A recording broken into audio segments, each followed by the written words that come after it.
آج میں آپ کو ایک ایسی لڑکی کی سچی اور دکھی کہانی سناؤں گا جس کو طلاق کے بعد سمجھ نہیں لگ رہی تھی کہ میں کہاں جاؤں، کون سے گھر جاؤں، کیا وجہ تھی، کیوں یہ لڑکی ایسا سوچ رہی تھی۔ ایک لڑکی جس کا نام سمینہ تھا، وہ اپنے شوہر کے ساتھ رہتی تھی۔ اس کے شوہر کا نام طاہر تھا اور اس کے سسرال میں اس کی ساس اور اس کا ایک دیور بھی رہتا تھا۔ اس کی ساس کا نام جنت اور دیور کا نام امجد تھا۔ وہ اپنے سسرال میں بہت خوشحال زندگی گزار رہی تھی۔ اس کی ساس تھوڑی سی کرخت ضرور تھی، لیکن وہ جلد ہی اپنے بچوں اور بہو کی بات مان بھی جاتی تھی اور زیادہ دیر تک ان سے ناراض بھی نہ رہتی تھی، کیونکہ جنت اپنے دونوں بیٹوں طاہر اور امجد سے بہت پیار کرتی تھی اور وہ دونوں بھی اپنی امی کا ہر حکم سر آنکھوں پر رکھتے تھے۔ جنت سمینہ سے بہت پیار کرتی تھی، وہ اسے اپنی بہو نہیں بیٹی مانتی تھی۔ وہ ہر کام کرنے سے پہلے سگی ماں کی طرح اپنے بہو سے مشورہ لیتی تھی۔ وہ بھی اپنی ساس کی بہت عزت کرتی تھی اور ہر روز رات کو اپنی ساس کی ٹانگیں دبا کر سوتی تھی، اور اسی وجہ سے طاہر بھی سمینہ کی بہت عزت کرتا تھا۔ سمینہ کا دیور بھی بہت ہی اچھا تھا اور اسی وجہ سے سمینہ اسے اپنا دیور نہیں بھائی مانتی تھی۔ سمینہ کی اپنی صرف ایک سگی بہن تھی جس کا نام مہک تھا، کیونکہ سمینہ کے والدین اب اس دنیا میں نہ تھے اور مہک بھی شادی شدہ تھی۔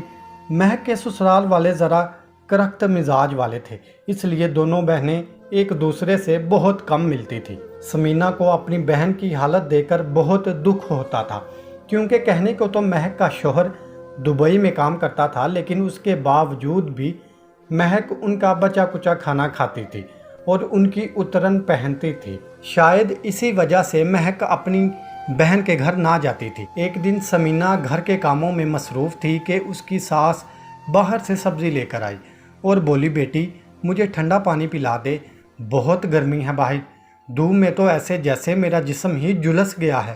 تو سمینہ نے فوراً اپنی ساس کو ٹھنڈے پانی کا گلاس لا کر دیا اور بولی، امی آپ آرام کر لے، میں سبزی خود ہی بنا لوں گی۔ تو اتنے میں سمینہ کے موبائل کی گھنٹی بجی۔ سمینہ نے دیکھا تو کوئی رونگ نمبر تھا۔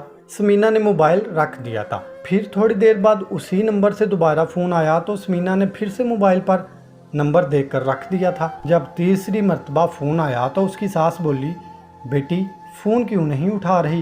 تو سمینہ بولی، امی کوئی رونگ نمبر ہے۔ تو اس کی ساس بولی، بیٹی مجھے تو کوئی اپنا ہی لگ رہا ہے، ورنہ یوں بار بار بھلا کوئی فون کرتا ہے کیا؟ ایک مرتبہ فون سن لے۔ تو وہ بولی، جی امی ٹھیک ہے۔ پھر جب فون آیا تو سمینہ فون اٹھا لیا اور وہ بولی، کون؟ تو دوسری طرف سے آواز آئی، میں مہک بات کر رہی ہوں۔ تو سمینہ بولی، مہک تم رو کیوں رہی ہو، کیا بات ہے؟ میری بہن کیا پھر سے تیرے سسرال والوں نے تجھے مارا ہے کیا؟ تو وہ روتی ہوئی بولی، آپی میرے شوہر نے مجھے طلاق دے دی ہے اور دھوکے سے 3 ماہ پہلے مجھ سے کوئی پیپر سائن کروائے تھے، اور اب جب طلاق کے 3 ماہ پورے ہو چکے ہیں تو مجھے میرے سامان سمیت گھر سے نکال دیا۔ آپی میں نے باہر سڑک پر کسی دکان سے آپ کو فون کیا ہے، میں آپ کو فون کرنا تو نہیں چاہتی تھی، لیکن کیا کروں، میں کہاں جاؤں، مجھے کچھ سمجھ نہیں لگ رہی۔ تو سمینہ بولی، ارے بہن تم پریشان نہ ہو۔ اتنے میں سمینہ کا شوہر طاہر گھر آ گیا اور بولا، سمینہ کس کا فون آیا؟ تو اس نے طاہر کو مہک کے بارے میں سب کچھ بتا دیا تھا۔ تو طاہر سمینہ کو بولا، تم فکر نہ کرو، میں اسے گھر لے کر آتا ہوں۔ پھر طاہر گیا اور مہک کو گھر لے کر آ گیا تھا۔ مہک اپنی بہن کے گلے لگ کر بہت روئی اور کہنے لگی، آپی میری زندگی برباد ہو گئی ہے۔ تو سمینہ بولی، ارے پگلی کیوں ایسے بول رہی ہو، ابھی تو تیرے لیے ساری زندگی پڑی ہے، اور ایسے رو مت، اور جو ہوا اسے برا خواب سمجھ کر بھول جا۔ طاہر نے بھی مہک کو ایک بہن کی طرح دلاسا دیا تھا اور اسے کہا تھا کہ تم اس گھر کو اپنا ہی گھر سمجھو۔ اب مہک سمینہ کے ہی گھر میں رہنے لگی تھی۔ جب 6 ماہ گزر گئے تو جنت اپنے چھوٹے بیٹے امجد کے لیے لڑکی دیکھنے لگی تھی۔ تو ایک دن سمینہ نے طاہر سے بات کی، طاہر اگر ہم امجد کی شادی مہک سے کر دیں تو طاہر بولا، اس میں کوئی بری بات تو نہیں، لیکن ایک مرتبہ امجد کی رضامندی پوچھ لیتے ہیں۔ پھر سمینہ اور طاہر نے امجد سے پوچھا کہ اگر ہم تمہاری شادی مہک سے کر دیں تو تمہیں کوئی اعتراض تو نہیں ہوگا؟